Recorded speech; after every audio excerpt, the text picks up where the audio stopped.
नमस्कार दोस्तों, क्या आपको लगता है कि 2025 का मॉनसून एक नॉर्मल मॉनसून जैसा था?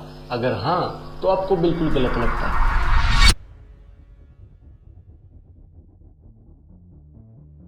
इस साल अगस्त के महीने में पंजाब में जो तबाही मची है वो पिछले 37 सालों की सबसे खतरनाक तबाही है। 1988 के बाद से पंजाब में इतनी खतरनाक फ्लडिंग देखने को नहीं मिली थी। एक बार इन शॉकिंग डाटा को देखिए। पंजाब में 1400 से ज्यादा गांव पानी में डूब चुके हैं, 30 से ज्यादा लोगों की मौत हो चुकी है और 3.5 लाख लोग इसकी वजह से इफेक्ट हुए हैं और 3.71 लाख एकड़ की फसल खराब हो चुकी है। ये सिर्फ पंजाब की कहानी है।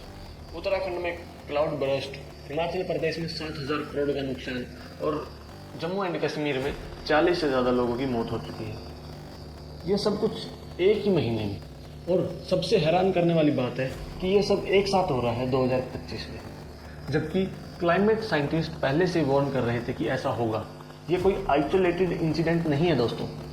क्लाइमेट चेंज की वजह से इंडिया का मॉनसून पैटर्न कंप्लीटली बदल चुका है। आज जो बारिश का तांडव आप देख रहे हैं वह एक न्यू नॉर्मल है। पहले इन नंबर को समझिए दोस्तों। अगस्त 2025 में पंजाब में पिछले 25 सालों की सबसे हाईएस्ट रेनफॉल देखने को मिली, 74% एक्सेस। हिमाचल प्रदेश में 436% अबव नॉर्मल बारिश देखने को मिली। ये नंबर कोई नॉर्मल नंबर नहीं है दोस्तों, ये एक एक्सट्रीम क्लाइमेट इवेंट है जो क्लाइमेट चेंज की वजह से बार बार हो रहा है। World weather attribute studies show करती है कि क्लाइमेट चेंज ने केरला के 2024 लैंडस्लाइड को 10% मोर इंटेंस बनाया था। असली सवाल है कि क्यों हो रहा है ये सब। क्लाइमेट चेंज तो एक ऑब्वियस कारण है, लेकिन इसके अलावा भी कॉम्प्लेक्स फैक्टर हैं। आज की वीडियो में समझेंगे कि क्यों इंडिया का फ्लड पैटर्न चेंज हो रहा है, कैसे अर्बन एरिया ज़्यादा खतरनाक हो रहे हैं और सबसे इम्पोर्टेंट ग्लोबल बेस्ट प्रैक्टिसेस से क्या सोल्यूशन है इसकी। सबसे पहले बात करते हैं कि मॉनसून के चेंजिंग पैटर्न की। IIT गांधीनगर की रिसेंट स्टडी में शॉकिंग डिस्कवरी हुई है। फ्लैश फ्लड अब उन एरिया में हो रहे हैं जो पहले सेफ थे। वेस्टर्न इंडिया के सेमी एरिड जोन को ट्रेडिशनली लो रिस्क जोन माना जाता था, वहाँ पे भी अब फ्लैश फ्लड आ रहे हैं। इसका मतलब है कि इंडिया के फ्लड रिस्क जोन अब रीड्रॉ हो रहे हैं। जो एरिया पहले सेफ थे अब वो डेंजरस हो रहे हैं और जो एरिया पहले फ्लड प्रोन थे अब वहाँ प्रेसिपिटेशन पैटर्न अलग हो गए हैं। ये सब एटमॉस्फेरिक वार्मिंग की वजह से हो रहा है। जब एटमॉस्फेयर गर्म होता है तो वह ज़्यादा मॉइस्चर होल्ड कर सकता है।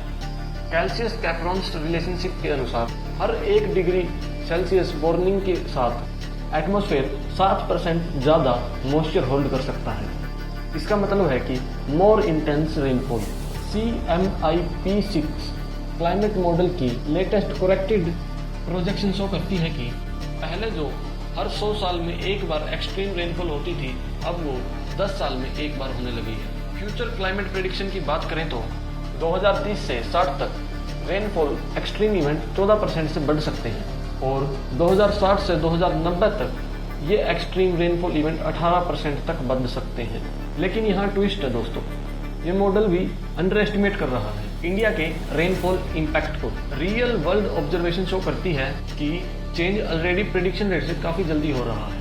इंडिविजुअल फ्लड इवेंट अब रेगुलरली 8,700 करोड़ का इकोनॉमिकल लॉस कॉज करते हैं।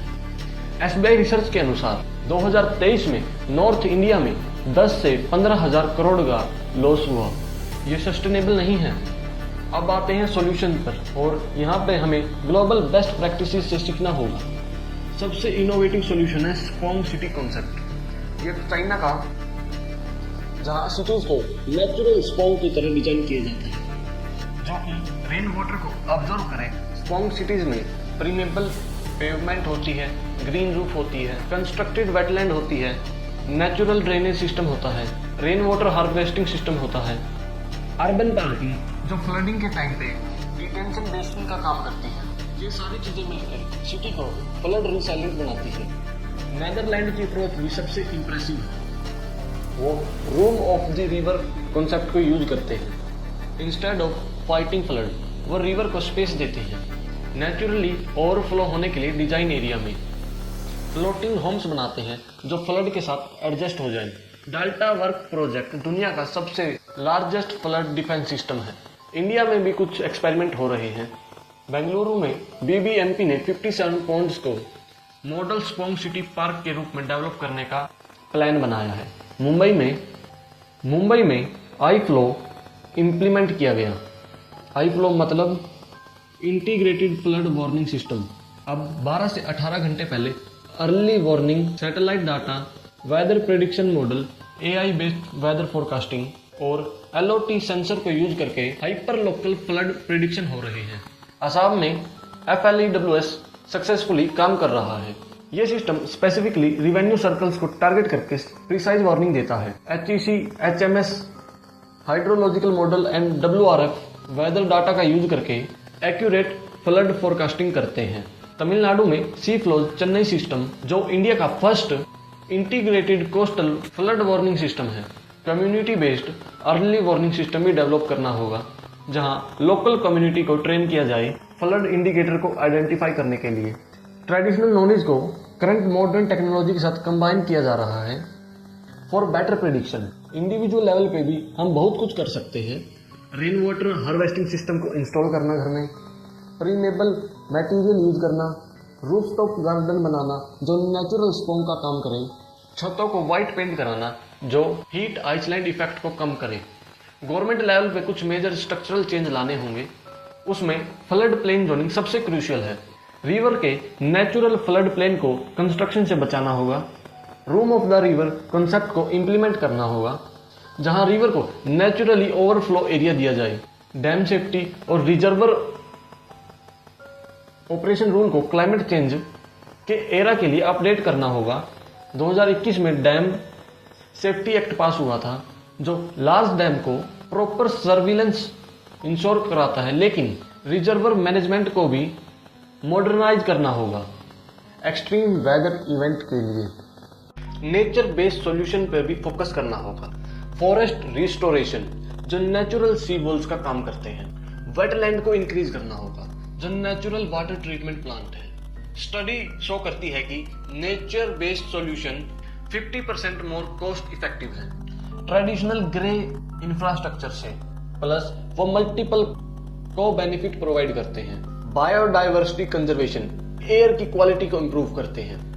कार्बन स्टोरेज, लेकिन सबसे बड़ी चुनौती है कोऑर्डिनेशन और गवर्नेंस की।